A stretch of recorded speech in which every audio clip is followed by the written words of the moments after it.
পৃথিবীর স্থলভাগ এবং জলভাগ বর্তমানে যেমন আছে তা অতীতে এমনই ছিল এবং ভবিষ্যতেও এমন থাকবে।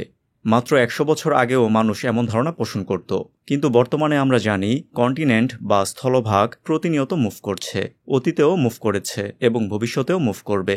যেমন আজ থেকে ২০০ মিলিয়ন বা ২০ কোটি বছর আগে সবগুলো মহাদেশ একসাথে ছিল, যাকে বলা হয় প্যানজিয়া। পরবর্তী ২০ কোটি বছরে ধীরে ধীরে কন্টিনেন্ট মুভ করতে করতে বর্তমান অবস্থায় এসেছে এবং সামনের সময়ে মুভ করতে করতে অন্য শেপ নিবে। এই বিষয়টি বর্তমানে প্লেট টেকটনিক থিওরি নামে পরিচিত। বহু মানুষের পরিশ্রমের ফলস্বরূপ প্লেট টেকটনিক থিওরি বর্তমানে সত্য হিসেবে প্রতিষ্ঠিত। প্লেট টেকটনিক থিওরির আলোচনা করতে গেলে সি ফ্লোর স্প্রেডিং থিওরি সামনে আসবে। আজকের ভিডিওতে এই সকল বিষয় সম্পর্কেই বলা হবে। আমি জুম্মান আছি আপনাদের সাথে, আপনারা দেখছেন বিজ্ঞান পাইসি।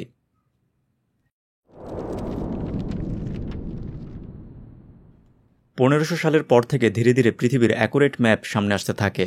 তখনকার সময়ের একটি সেমি অ্যাকুরেট ম্যাপ হচ্ছে এটি, যা তৈরি করেছিলেন কার্টোগ্রাফার আব্রাহাম অর্টিলিয়াস।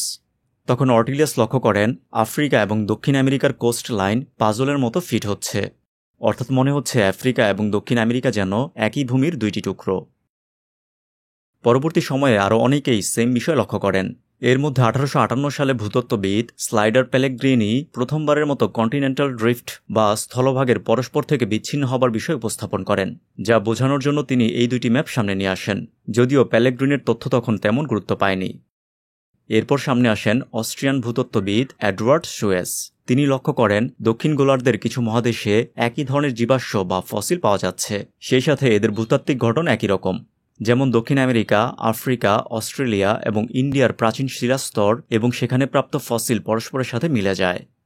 এখন কোনো প্রাণীর পক্ষে এত বিশাল মহাসাগর পাড়ি দিয়ে ৪টি ভিন্ন মহাদেশে বিস্তার লাভ করা সম্ভব নয়। ফলে সুয়েস প্রস্তাব করেন অতীতের কোনো এক সময় দক্ষিণ America, Africa, Madagascar, India, Australia, Antarctica এগুলো একসাথে ছিল, যার নাম তিনি দেন গন্ডোয়ানা ল্যান্ড।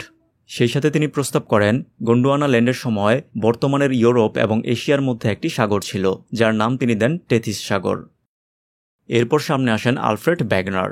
১৯১২ সালে ব্যাগনার স্পষ্টভাবে প্রস্তাব করেন যে অতীতের এক সময় পৃথিবীর সব মহাদেশ একসাথে যুক্ত ছিল, যার নাম তিনি দেন প্যানজিয়া। পরবর্তীতে প্যানজিয়া ভেঙে গিয়ে দক্ষিণ অংশ গন্ডোয়ানা এবং উত্তর অংশ লরেশিয়ায় বিভক্ত হয়। ব্যাগনারের এই তথ্যের নাম হচ্ছে কন্টিনেন্টাল ড্রিফট থিওরি। ব্যাগনার তার থিওরির সপক্ষে মোটামুটি ৫টি যুক্তি উপস্থাপন করেন। প্রথমত, কন্টিনেন্টের শেপ, যা একটি অন্যটির সাথে পাজলের মতো ফিট হয়, যাকে তিনি বলেন জিগস অফ ফিট। দ্বিতীয়ত, বিভিন্ন কন্টিনেন্টে একই ধরনের ফসিল পাওয়া, যেমন মেসোসরাস ডাইনোসরের ফসিল দক্ষিণ আমেরিকা এবং আফ্রিকায় পাওয়া যায়। তৃতীয়ত, ফসিলের মতো একই ধরনের শিলা বা পাথর বিভিন্ন কন্টিনেন্টে পাওয়া, যেমন অ্যাপালেচিয়ান মাউন্টেন এবং স্কটিশ হাইল্যান্ডে একই ধরনের শিলা পাওয়া যায়। চতুর্থত, গ্লেশিয়াল ডিপোজিটস। ফসিল এবং শিলার মতোই বিভিন্ন কন্টিনেন্টে একই ধরনের গ্লেশিয়াল ডিপোজিটের উপস্থিতি দেখা যায়। পঞ্চমত, প্লেজার ডিপোজিটস বা মিনারেল ডিপোজিটস। নদী এবং বিভিন্ন মাধ্যমে পানি প্রবাহের ফলে পানি তার সাথে বিভিন্ন ধরনের উপাদান নিয়ে আসে, যা তুলনামূলক নিচু স্থানে জমা হয়। এটাই হচ্ছে ডিপোজিটস। মিনারেল ডিপোজিটসের বিভিন্ন উপাদানের মধ্যে একটি হচ্ছে স্বর্ণ। দক্ষিণ আমেরিকা এবং আফ্রিকার কোস্টাল এরিয়াতে বা উপকূলীয় অঞ্চলে গোল্ড ডিপোজিট দেখা যায়। ব্যাগনার তার কন্টিনেন্টাল ড্রিফট থিওরির সপক্ষে এত সব যুক্তির পরেও তার থিওরি ওই সময় কেউ গ্রহণ করেনি, বরং বিভিন্নভাবে তার থিওরিকে ক্রিটিসাইজ করা শুরু হয়। এর পেছনের মূল কারণ হচ্ছে কন্টিনেন্ট সরে যাবার জন্য বিপুল পরিমাণ শক্তি বা ফোর্সের প্রয়োজন। এখন সত্যিই যদি কন্টিনেন্ট ড্রিফট করে থাকে, তবে এর জন্য প্রয়োজনীয় ফোর্সের উৎস কি? ব্যাগনার অবশ্য দুই ধরনের ফোর্সের কথা উল্লেখ করেছিলেন, প্রথমত পৃথিবীর আহ্নিক গতি, দ্বিতীয়ত টাইডাল ফোর্স। কিন্তু ওই সময় মানুষ পৃথিবীর ঘূর্ণন গতি, ভর, অভিকর্ষ ত্বরণ সহ বিভিন্ন বিষয় জানত, যার মাধ্যমে হিসেব করে দেখা যায় ব্যাগনারের উল্লেখ করা ফোর্স যদি ১০০ বিলিয়ন বছরও পৃথিবীর উপর ক্রিয়া করে, এরপরেও কন্টিনেন্ট ড্রিফট করার জন্য প্রয়োজনীয় ফোর্স তৈরি হবে না, যেখানে পৃথিবীর বয়স মাত্র ৪.৫ বিলিয়ন বছর। ফলাফল, ব্যাগনারের থিওরিকে অবান্তরই বলা হয়নি, বরং নানাভাবে ক্রিটিসাইজ করা হয়, এবং যারা ব্যাগনারের থিওরিকে সামান্যতম সমর্থন দিতেন তাদেরকে ড্রিফটার বলা হতো। এরপরেও কিন্তু কিছু কিছু সায়েন্টিস্ট ব্যাগনারের থিওরি নিয়ে ভাবতে শুরু করেন। এদের মধ্যে একজন হচ্ছেন আর্থার হোমস। ১৯২৭ সালে হোমস কনভেকটিভ কারেন্ট থিওরি নিয়ে আসেন, যা কন্টিনেন্ট মুভ করার ক্ষেত্রে প্রয়োজনীয় ফোর্স সম্পর্কে ধারণা দেয়। পৃথিবীর অভ্যন্তরকে ৪ ভাগে ভাগ করা যায়। কেন্দ্রে থাকা সলিড মেটাল ইনার কোর, তার উপর লিকুইড আউটার কোর, তার উপর সেমি লিকুইড ম্যান্টল, তার উপর ক্রাস্ট, যেখানে আমরা বসবাস করি। হোমসের মতে ক্রাস্টের নিচের স্তর অর্থাৎ ম্যান্টলে এক ধরনের মুভমেন্ট চলে, যার প্রভাবে উপরের ক্রাস্ট মুভ করে। বিষয়টি অনেকটা পানি গরম করার মতো।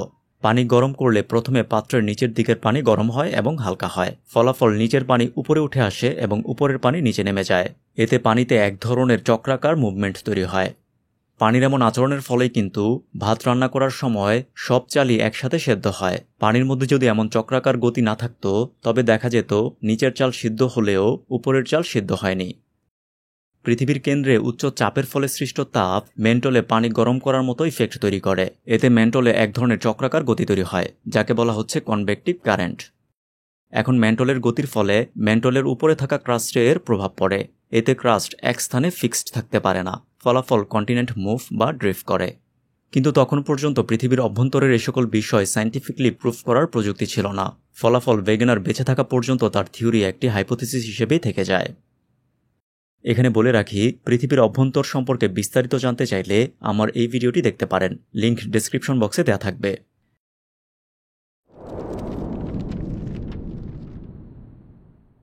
দ্বিতীয় বিশ্বযুদ্ধ থেকে এর পরবর্তী সময়ে ওয়েগনারের থিওরির সপক্ষে বিভিন্ন এভিডেন্স সামনে আসতে থাকে। দ্বিতীয় বিশ্বযুদ্ধের সময় আমেরিকা সহ তার অ্যালাইরা সমুদ্রের পানির নিচে জার্মানির সি মাইন এবং সাবমেরিন শনাক্ত করা নিয়ে সমস্যায় ভুগছিলেন। এর সমাধান হিসেবে সামনে আসে সোনার। সোনার হচ্ছে শব্দের প্রতিধ্বনির মাধ্যমে দূরে থাকা বস্তুর অবস্থান এবং শেপ শনাক্ত করার প্রযুক্তি, যা যুদ্ধক্ষেত্রে সুবিধাজনক অবস্থান তৈরি করে। সোনার প্রযুক্তি আসার পর আমেরিকা প্রথমবারের মতো সমুদ্রের তলদেশ বা সি ফ্লোর ম্যাপিংয়ের উদ্যোগ নেয়। এক্ষেত্রে দায়িত্ব দেওয়া হয় ম্যারি থার্প এবং ব্রুস হ্যাজেনকে। ম্যারি থার্প দীর্ঘদিন সোনারের ডেটা বিশ্লেষণ করে সমুদ্রের তলদেশের চিত্র তৈরি করেন। এই হচ্ছে সমুদ্রের পানিসহ পৃথিবীর ম্যাপ।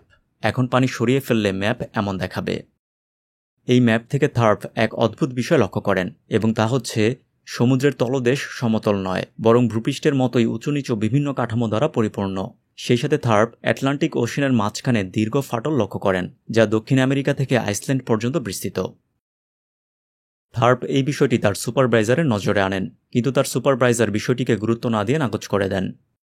পরবর্তীতে থার্প নিজের নামে তার এই ফাইন্ডিং পাবলিশ করেন, যা কন্টিনেন্টাল ড্রিফট থিওরির জন্য গুরুত্বপূর্ণ বিষয় হিসেবে আবির্ভূত হয়।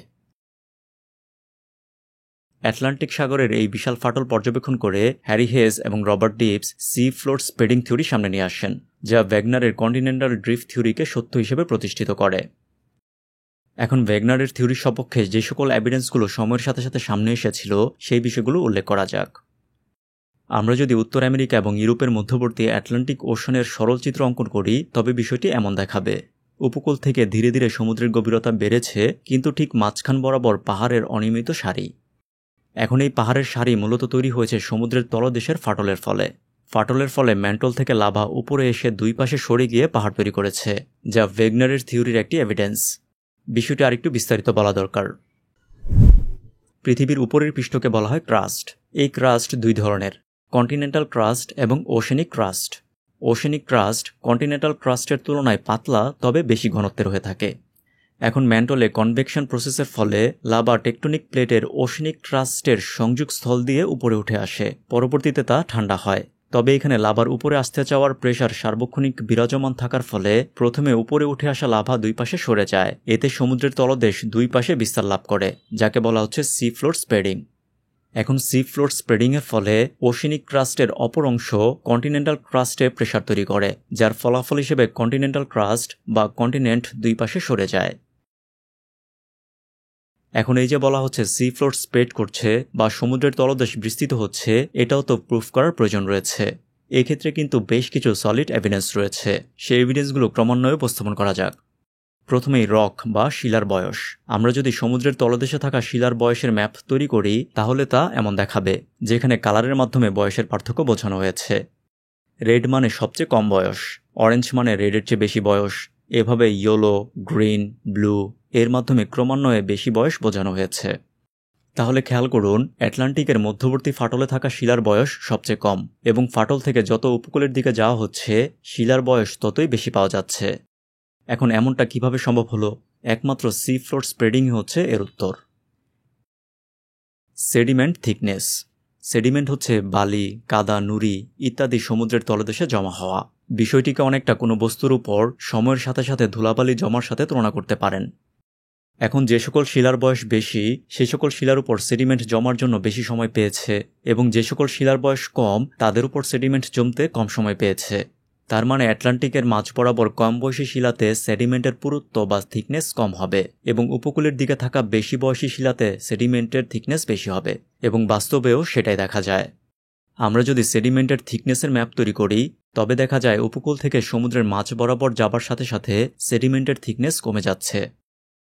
Red, yellow, green, light blue, deep blue যা সেডিমেন্টের থিকনেস বেশি থেকে কম নির্দেশ করছে। এরপর সামনে আসবে ম্যাগনেটিজম। আমরা জানি পৃথিবীর ম্যাগনেটিক পোল এবং জিওগ্রাফিক পোল এক নয়। পৃথিবীর জিওগ্রাফিক পোল ফিক্সড থাকলেও সময়ের সাথে সাথে ম্যাগনেটিক পোল পরিবর্তন হতে পারে, এমনকি সম্পূর্ণ উল্টেও যেতে পারে। এই বিষয়টি অবশ্য আমার এই ভিডিওতে বিস্তারিত বলা হয়েছে। এই ভিডিওটির লিঙ্কও ডিসক্রিপশন বক্সে দেওয়া থাকবে। এখন পৃথিবীর ম্যাগনেটিক পোলের পরিবর্তন কিংবা উল্টে যাওয়ার বিষয়টি শিলাস্তরে প্রভাব ফেলে।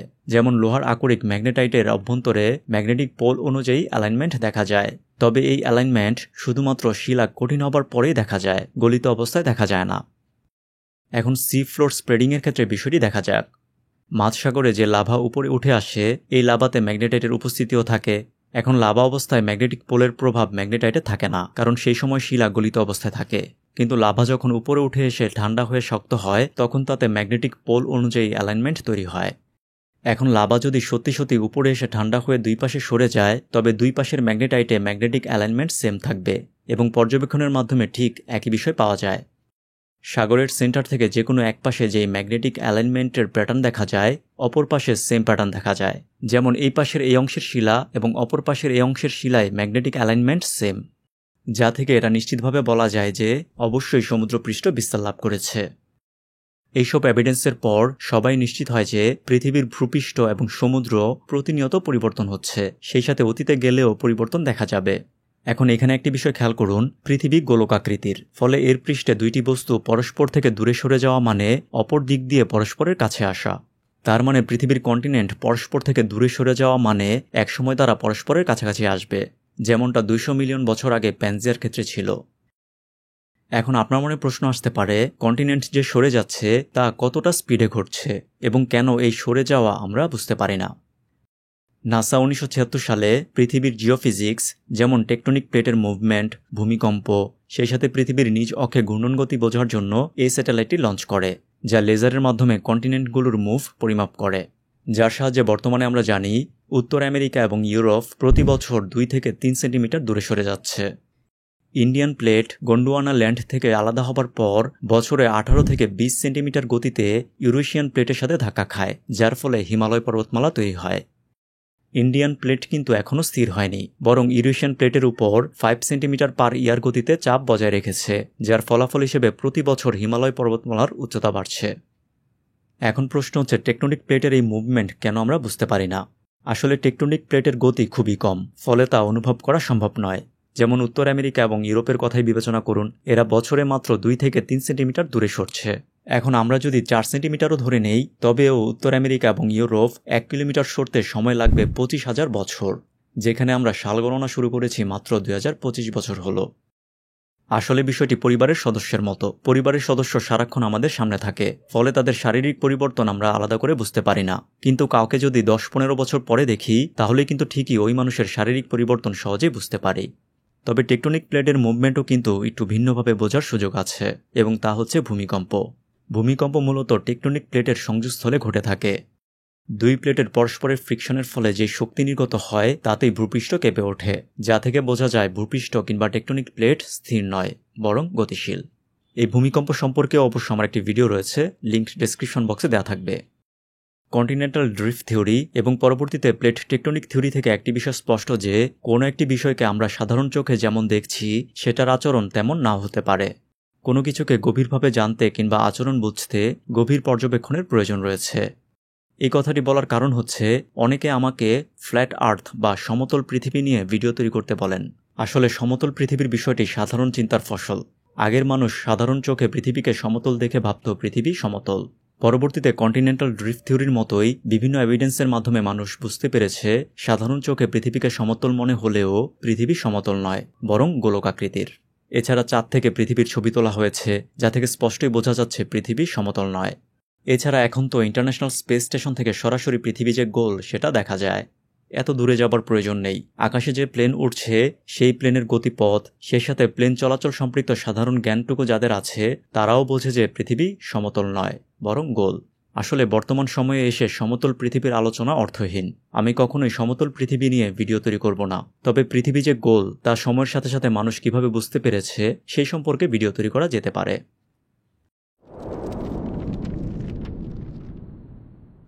আকাশ দেখার জন্য পৃথিবীর সবচেয়ে বড় ডিজিটাল ক্যামেরা তৈরি করা হয়েছে, যার রেজুলেশন 3200 মেগাপিক্সেল।